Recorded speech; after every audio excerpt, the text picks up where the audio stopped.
Bon ça y est, dossard récupéré, on les a en main. Il n'y a plus qu'à. Il n'y a plus qu'à, départ des navettes de Guillestre demain à 7 h. Ouais, réveil très matinal, ça va piquer. Ça va un peu piquer, ouais. Bon, bah, là où j'espère arriver demain, j'espère atteindre ce point. En Sharpie. Mais... On va l'atteindre en Sharpie demain, mais bon, l'essentiel ça va être de la rallier déjà, ouais. c'est arrivé. Demain, kilomètre 32, ce que je risque de poser, vu tout ce qu'on mange depuis le début de la semaine, un bon vieil étron. Bon bah du coup au niveau du parcours c'est assez simple hein, parce que c'est 48 km et 3200 de dénivelé positif, 3006 de négatif, me semble-t-il. 3008 même. 3008 de négatif, 3008. Ouais, parce qu'on partait de plus haut, on arrive de plus bas. Et en fait c'est 3 gros cols à passer, clairement. C'est ça, 1000 mètres à peu près de dénivelé positif chacun. Ouais. Le premier à 1000, le deuxième peut-être légèrement plus, on était autour des 1002, c'était la plus grosse bosse du circuit. Et puis la dernière, pareil, 1000 mètres de dénivelé encore, avant d'attaquer la longue descente de 1800 mètres de dénivelé négatif. On s'en souvient, nos cuisses s'en souviennent. Ouais. Du coup, veille de course, hein, c'était au final 2 salles, 2 ambiances, parce que moi, clairement, j'étais pas serein du tout, parce que tout simplement, ils annonçaient des orages en fait, hein, qui arrivaient de base dans l'après-midi. C'est arrivé plus tôt que prévu, vous allez le voir. Et surtout que 2 semaines avant, au trail du Haut-Gifre, il y a eu un décès en plus à cause des orages. Bon, c'était de nuit tout ça, mais on allait être en altitude, orage, altitude, voilà, j'étais pas très serein. Du coup, moi j'ai appelé tous mes proches pour leur faire mes adieux, clairement. Et toi, à côté, t'étais couteau entre les dents, même si ça allait être ta première grande distance. Il y avait quand même pas mal d'appréhension de mon côté aussi, parce que c'était le premier format Maratrail, donc je m'étais jamais engagé sur des courses aussi longues. Il y avait le dénivelé qui faisait particulièrement peur, parce que j'avais jamais fait plus de 2000 et quelques mètres de dénivelé à l'entraînement, donc c'est vrai que là, je partais un peu à l'inconnu, on va dire. Et du coup, pas mal d'appréhension aussi de ce côté-là, même si j'y allais quand même dans l'optique dans une optique de performance et de faire une bonne place, quoi. Bon, par contre, niveau alimentation, on a quand même commencé à faire attention à J-2. On a arrêté les fibres, typiquement, on a mangé pas mal d'aliments digestes, hein, sans FODMAPs aussi, ce genre de choses. Donc, à J-2, ça l'a fait. Surtout le gluten qu'on a bien arrêté. Il faut dire qu'en début de semaine, on a fait un peu n'importe quoi. Enfin, on n'a pas forcément mangé gras, mais on mangeait des quantités énormes parce qu'on se dépensait pas mal. On a fait un bon volume quand même avant le trail. C'est vrai qu'on une grosse semaine. Ouais. On a attaqué le trail en étant, je pense, bien fatigué, mais du coup avec la peau du ventre bien tendue aussi. Ouais, on s'est couché le soir, on avait quand même bien mangé la veille au soir. Donc on s'est couché, la peau du ventre bien tendue pour le coup. Typiquement, on se faisait 1 kg de pâtes pour 2 ou 3, donc c'est vrai que c'était balèze. 1 kg de pâtes crues, hein, je précise. Ouais. Bon, ça y est, jour J, départ à Guillestre pour aller prendre la navette jusqu'à Seillac. Ouais, pour le grand départ, ça y est, avec le stress qui commence à bien monter, mine de rien. Un petit peu, avec la météo. Ouais, la météo, on sait toujours pas trop, pour l'instant ça se maintient. Mais c'est vrai que plus ça vient et plus ils annoncent des risques d'orage et de pluie tôt dans la journée, ça se rapproche, donc on risque de peut-être pas pouvoir y échapper. Dès la fin de matinée peut-être, j'espère pas. On verra bien. On va espérer que ça se décale. Ouais, on va espérer. Finisher, on vous le promet, ne lâchez rien. 3, 2, 1, c'est parti pour le trail des lacs. Bon, du coup, 8 h, départ de la course donné. Donc départ plutôt roulant, on est parti sur 1 km assez plat, mais faux plat montant, on va dire, avant d'attaquer la première bosse. Où là direct on était du coup dans le vif du sujet, ça montait raide dès le début, tout de suite. Et donc du coup moi pour ma part je suis parti avec 2-3 coureurs en tête. Dès le pied de la bosse, le coureur qui m'accompagnait a déplié les bâtons, moi je les avais pas, donc je suis parti devant. Et puis j'ai fait la première ascension en tête, en gérant mon rythme, mais bon, les cuisses ont bien piqué. Il y a eu quand même pas mal de moments où il fallait marcher dans cette première montée. Du coup on l'a fait sous un grand soleil, quoi. C'était l'avantage. Du coup, c'est vrai que moi au départ j'ai oublié d'activer la montre sur les 3 premiers kilomètres. Et ensuite monter bien raide. Moi pour le coup j'étais content d'avoir les bâtons parce que c'était impossible de marcher, j'ai pas le niveau. Donc les bâtons m'ont servi dès le début de la montée bien raide. Et surtout grosse chaleur, soleil. Bon, on s'estimait heureux d'avoir le soleil quand même en début de course. Par contre je suis arrivé en haut, j'avais pris une bonne transpirée et surtout les 2 flasques qui étaient terminées pour le coup. Mais voilà, belle vue par contre, belle montée. C'était la plus belle partie du parcours. En plus on l'a vu sous le soleil du coup. Et puis c'est vrai qu'on est arrivé en haut de la première bosse, il y avait 2 lacs d'altitude, donc le lac Miroir et le lac Sainte-Anne. Ouais. Donc ouais, paysage magnifique. Par contre, petite caillante, moi, après le lac Ouais, Sainte-Anne, ouais, là, il a fait frais, pour ouais. la fin du col où il y avait des névés de neige, du coup il faisait frais. Moi, il y a eu un gros vent quand je suis passé. Toi, t'avais presque une demi-heure d'avance, tandis que t'étais passé un peu de temps avant. Et pour le coup, ouais, il commençait à écailler, le vent soufflait fort. Donc ouais, vite, on a rapidement basculé ensuite sur la descente. Ouais. Coup. Bientôt arrivé au lac Miroir. Et puis après, lac Sainte-Anne, col Girardin. Et on entame la première descente. Là, je pense qu'il y a un bon 500 de dénive qui a été fait déjà. C'est encore un bon morceau. Voilà, lac Miroir. La belle vue sur la montagne derrière. Encore enneigé. Mais bon, visiblement, il ne reste plus que de la neige au col de Sarenne, dans la descente vers Saint-Nord. Arrivé au lac Sainte-Anne, une bonne portion de la première montée de faite. Et il reste encore la fin du col à passer. Et puis après, ça sera déjà une bosse de fête. En tout cas magnifique, vraiment magnifique. Pour l'instant, je monte en gestion, ça se passe bien. Et puis là on attaque la dernière portion. Bientôt arrivé en haut du premier col, le col Girardin. Il y avait quelques névés, bon, en voilà un d'ailleurs.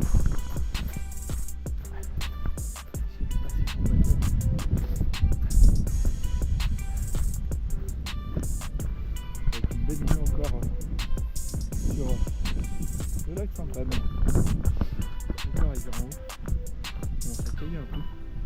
Je pense que je vais le courir. Il y a un bon petit vent qui souffle, mine de rien. Donc du coup, on a direct enchaîné sur la descente. Donc en haut, putain, je me rappelle, on courait avec les marmottes. C'était vraiment un truc c'est de la folie quoi. Elles traversaient devant nous sur le haut de la bosse. Elles n'avaient pas peur. Hein. Ouais, c'était vraiment incroyable. On a abordé cette première descente qui était, je pense, la plus raide du parcours. Je sais que pour ma part, et je crois qu'Emilien c'était pareil, on a direct chopé les cuisses, mais vraiment congestionné à fond. Incompréhensible. Quoi. Ouais. Moi ça m'a fait vraiment peur. Je me suis dit, oh mon coco là, tu t'es fumé les quadrilles, tu vas jamais arriver au bout. Et ouais, gros coup de flip dans cette première descente où ouais, vraiment on sentait la congestion dans les cuisses. Si la course allait, si les prochaines descentes ça allait nous faire ça, on s'est dit Anki a encore 3800 dénivelés négatifs avec les cuisses congestionnées.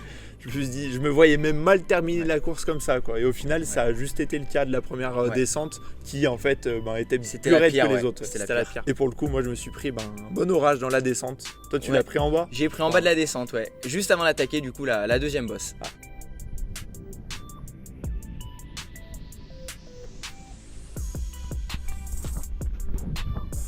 Les marmottes, tout là, à côté. Elles n'ont pas peur. Elles sont pas farouches, ouais. Excellent. Trop beau. Je suis passé à 1 mètre d'elle. Bon on vient juste de démarrer la première descente. Il faut déjà enfiler le kawaii. Génial. Dès le début de la course, on en rigolait avec d'autres. On sortait les kawaii. On se disait pas maintenant. Bon, on savait que la pluie allait arriver tôt ou tard. On espérait quand même plus dans l'après-midi, histoire de faire un bout de course au sec et pouvoir profiter de une ou deux bosses au moins sans la pluie. Mais là, on aura juste fait une montée au sec et je crois que ça y est, ça va être une course humide jusqu'à la fin, je crois, dès la première descente en tout cas. Et il reste encore 3600 mètres de dénivelé négatif à enfiler et 2200 de positif. Ça va être long sous la flotte, hein. Ça va être très long.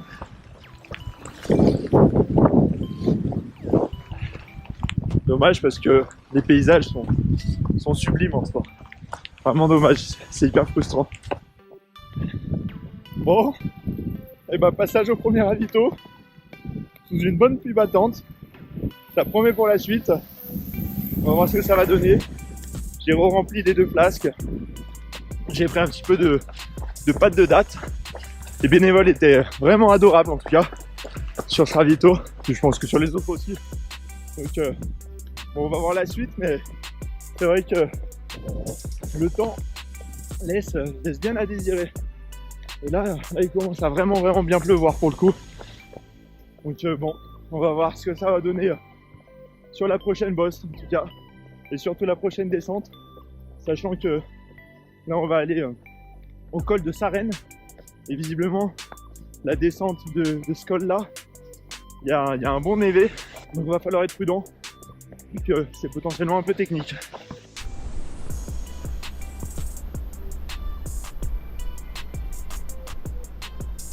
En pleine descente dans la vallée pour rejoindre la deuxième bosse qui va nous mener au col de Sarenne.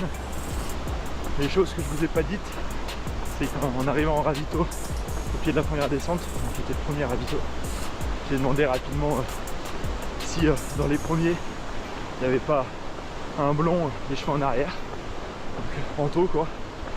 Et ouais, bah, ils m'ont répondu que c'était le premier, qu'il avait un peu d'avance sur le deuxième. Donc voilà, assez content pour lui pour le moment. J'espère qu'il va réussir à tenir le coup jusqu'au bout. Et puis ouais, on verra à l'arrivée ce que ça va donner, mais en tout cas c'est de bon augure pour la suite. J'espère que ça va le faire, que les jambes en tout cas ne vont pas flancher pour lui. Du coup, ouais, après le premier ravito, descente quand même relativement roulante, c'était presque du faux plat descendant jusqu'à la prochaine bosse, jusqu'au deuxième col pour le coup. Donc arrivé au deuxième col, il fallait forcément déplier les bâtons parce que c'était la partie quasiment la plus raide du parcours. On prenait 500 mètres de dénivelé en 1,6 km de mémoire, je crois que je le dis de toute façon en vidéo. C'était vraiment très raide, donc tout de suite j'ai cherché à déplier les bâtons, sauf que avec la pluie j'avais les mains trempées. Les bâtons ils étaient un petit peu grippés je pense, et j'ai perdu mais littéralement 4 voire 5 minutes à essayer, chercher à tirer en fait pour déplier les bâtons, c'était des 3 brins, pour pouvoir attaquer la montée. Et vraiment, mais j'ai perdu un temps fou juste pour déplier les bâtons avant d'attaquer la bosse quoi. Et du coup pour ma part, dans cette bosse, ouais, pareil, vraiment compliqué de courir. Il y a eu pas mal de portions où j'ai dû marcher. En plus on a repris une averse à mi-bosse à peu près. Et du coup ouais, c'était tout détrempé, sachant que le haut de la bosse on était dans pas mal de portions où il y avait de l'herbe, des autres herbes et tout, donc les pieds détrempés, on traversait des petits ruisseaux. Donc ouais, là pas forcément hyper agréable, surtout qu'on est monté à peu près 2700 mètres d'altitude, donc il caillotait encore un petit peu au sommet. Mais bon, bien content de rattaquer la deuxième redescente pour récupérer un petit peu. C'est vrai que la montée s'est bien passée globalement. Elle était un peu en deux parties en fait, une montée très raide. Ouais. Les 500 premiers dénivelés et les 500 autres mètres de dénivelé du coup qui étaient plus roulants jusqu'au deuxième col qui s'appelait le col de Sérène. C'est ça, exactement. Enfin, dans la montée du deuxième col, en direction du col de Sérène. Et là on avait repéré ce segment avec Anto. Le début de la montée, c'est 500 mètres de dénivelé positif bien sûr, à 32% de moyenne. Donc on prend 500 mètres de dénivelé en environ 1,6 km. Et je confirme que ça pique bien même. C'est hyper raide depuis tout à l'heure. Moi pour le coup j'ai les bâtons. Je sais pas comment Anto a fait sans bâton. Mais chapeau à lui en tout cas. On va voir ce que ça donne en haut. Du coup, arrivé à la bascule du col de Sérène, descente hyper roulante au final, ouais. C'était la plus roulante du parcours. Donc là, c'était vraiment, il y avait de quoi dérouler en fait jusqu'au prochain ravito qui était au pied de la dernière montagne, du dernier col en tout cas. On passait sous le pic d'Escrin. C'est ça. C'était ça le deuxième col, donc voilà, descente roulante. On arrive au ravito. Pour ma part, c'était petite soupe de vermicelle servie par les bénévoles. J'ai pris un peu le temps de papoter, demander encore pour Anto où est-ce qu'il en était. Bien évidemment, il était encore en tête. Et après, voilà, ça attaquait pour l'autre montée. C'est ça. Pour ma part, pareil, j'arrive au ravito, je remplis mes 2 flasques. Bon, je prends vite fait 2 pommes potes. C'était le seul truc qui passait bien au ravito. Je demande pour les écarts, mais visiblement, ils n'avaient pas de réseau, ils pouvaient pas me tenir informé. On enchaîne sur la dernière bosse, pareil, qui était un peu plus roulante, j'ai trouvé. Donc j'ai quasiment couru sur les 2 premiers tiers de la bosse. Après, j'ai commencé à être un peu brassé au niveau du ventre. Je pense que j'ai payé les 2 pommes potes que je me suis enfilé. Et puis le ventre a bien travaillé en haut de la deuxième montée. Il a fallu faire un petit crochet d'ailleurs qui est visible sur la trace Strava pour faire une petite pause obligatoire. On vous le bat à l'écran encore. Parce que sinon ça allait être compliqué de rallier l'arrivée avec ces conditions là. Donc ouais, petit arrêt et puis après on est reparti et ça a déroulé tout seul dans la dernière descente, interminable par contre. C'était 1800 quasiment de dénivelé négatif. 1008, c'était vraiment long l'arrivée sur Guillestre, on comptait les minutes. Ouais. Donc ouais, très très longue, mais content au final d'arriver. Quand on voyait Guillès se rapprocher dans les petits lacets, là, on était content. Mais c'était loin, mine de rien, on le Ouais. voyait de haut. On le voyait très haut, ouais. Il restait encore presque 1000 mètres quand on voyait Guillestre. Et je trouve qu'en haut du pic d'Escrin, c'était magnifique. Ouais, T'as c'était vu beau. Dommage qu'il y avait pas mal de Ouais. nuages, on était un peu dans la brume, mais sinon, ouais, Ouais. c'était... La montée était sympa aussi, C'était avec beau. des échelles, tout ça. Il y avait Ouais, trop de il y avait des portions avec des cordes presque via aussi, ferrata un peu, mais c'était Ouais. sympa. On Et, savait qu'on était sur la fin à ce moment-là, donc ouais, ça allait c'est mieux. ça. Ça y est, on vient d'arriver sur le pic d'Escrin. On va se terminer avec un grand soleil, ça fait plaisir. Le pic d'Escrin est juste derrière. Je pense pas qu'il y ait grand chose. Bonne chose de faite. Moi je n'ai pas le soleil, c'est cool. Là on est parti, on passe jusqu'à Guillestre. 700. Ça y est, descente d'arrivée, c'est la fin. On entend le speaker et on voit la ligne surtout. La descente a été longue et difficile. On y arrive tant bien que mal. Voilà. Allez, c'est dans la boîte. Et c'est terminé, tu es finisher, monsieur Emilien. Et du coup, au final, j'avais vraiment abordé la course en mode touriste, c'est-à-dire que sur les 2 premiers tiers, donc les 2 premiers cols, en fait, j'essayais vraiment de les monter vraiment une allure assez tranquille pour profiter un peu des paysages, de l'ambiance, de la course, tout ça, même des ravitaux justement. Et je me suis mis à appuyer un peu plus sur le dernier col, sur la dernière montée et également la dernière descente, quand j'ai vu d'ailleurs que les sub 8 heures étaient jouables. Et au final, c'est vrai que j'ai un petit peu de regret dans le sens où je me dis que j'aurais pu lisser un peu plus l'effort, essayer de faire une course peut-être un petit peu plus pleine en prenant la course un peu plus compétition en quelque sorte et essayer d'atteindre théoriquement peut-être un petit top 20 ou quelque chose comme ça, Ouais, parce que ça là aurait j'ai été fait atteignable, ouais. je pense Largement, ouais. voilà, j'ai fait 30e pour le coup pour la victoire du coup. Je pense qu'il s'est bien passé pour ta part aussi pour un premier Ouais, format pour un une peu première plus long. découverte, ouais, j'étais quand même content du résultat, une bonne gestion de course dans l'ensemble. C'est vrai que bon, après il y a des hauts, il y a des bas, parce que ouais, bien sûr aussi j'ai chopé des bonnes crampes dans la deuxième descente. Donc en fait ouais, c'est des courses qui durent 6 heures, donc on passe un peu par tous les états, il y a des hauts, des bas, et puis au final ça se termine bien, donc tant mieux, mais c'est vrai qu'il s'en passe des choses en 6 heures de course, c'est très très long, ouais. Place au plateau repas, par pizza, taboulé, pardon, saucisson, Fromage bien bon, fromage du coin, et puis petit gâteau de riz du coin. avec du caramel. Et toi du coup alors Anto, au niveau de la gestion de course, comment ça s'est passé, comment tu as réussi à gérer un peu ton effort durant ces 6 heures pour la victoire notamment? Et voilà, la gestion s'est plutôt bien passée, j'ai fait en sorte d'en garder quand même pas mal sous le pied. Alors, après c'était compliqué dans le sens où on attaquait direct avec des grosses bosses, où on était directement dans le dur, parce que du coup c'était tellement raide qu'en fait on sentait tout de suite les cuisses congestionnées quoi. Le plus compliqué c'était peut-être en termes d'alimentation, nutrition, où voilà, d'habitude je fais des efforts où je bois quasiment pas ou très peu et où je m'alimente très peu, parce que c'est des efforts de 2 heures ou moins. Du coup, il fallait vraiment penser à tout le temps s'alimenter, tout le temps boire, tout ça. Donc voilà, plus cet aspect-là fallait vraiment prendre en compte et vraiment y penser quoi. Ouais. C'est vrai que c'est plus dur à gérer que des courses de 1h30, 2 heures comme tu as pu faire jusqu'avant. Là, la nutrition, l'alimentation, c'est un facteur qui se rajoute à la course. C'est déterminant même sur du plus long comme ça. Donc, pour une première, ça s'est quand même plutôt bien passé. Au final, j'ai dû tourner autour de 4 litres d'eau. Après, il faisait pas des grosses chaleurs, donc ça allait, puis il pleuvait. Donc j'ai pas ressenti trop le besoin de boire. En termes d'alimentation, j'ai dû tourner autour des 4 gels. Combien de grammes de glucides par heure, tu sais à peu près? Je pense que j'étais autour des 60 grammes à peu près par heure, c'est ce que je m'étais fixé. Et puis sur les ravitaux, je remplissais les flasques et à chaque fois, donc sur 2 ravitaux, j'ai pris 2 fois 2 pommes-potes. C'est les seules choses que j'ai mangées sur les ravitaux, le reste c'était tout ce que j'avais sur moi, donc 4 gels, 2 barres. Des pâtes de fruits et puis je crois que j'ai dû prendre peut-être une purée, sachant que j'avais des glucides aussi dans les flasques au départ et une recharge que j'ai rechargé un ravito. Oui, bien, Donc voilà, je pense qu'on était autour des 250 grammes de glucides en total, sur l'ensemble des 6 heures d'effort quoi. Ça t'a suffi? Ouais, ça m'a suffi. Ouais, si c'était à refaire, j'aurais peut-être mangé un tout petit peu plus. Ouais. Mais sinon non, ça a été quoi. Bon, du coup au final, quel bilan sur cette course? En tout cas, très bonne organisation de course, vraiment. Les bénévoles adorables, Le circuit a tombé, c'était vraiment Ouais, sublime, magnifique, super circuit. Ouais, dommage que la météo ait pas forcément été au rendez-vous Ça. parce que je pense qu'on aurait d'autant plus apprécié la Ouais. course. Mais bon, c'est pas du ressort Ouais. de l'organisation. Ça, voilà, on y peut rien. ouais. Mais ouais, Orga au top, les bénévoles super serviables, aimables. Bon petit repas à l'arrivée Ouais. également. Bon petit repas.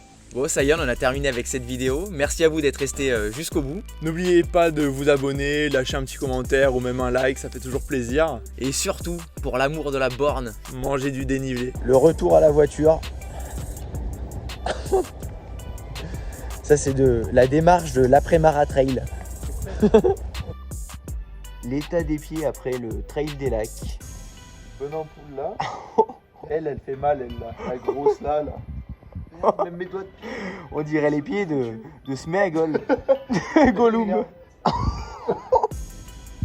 Mais en fait, il s'est débrouillé tout le long. On va sortir la râpe à fromage.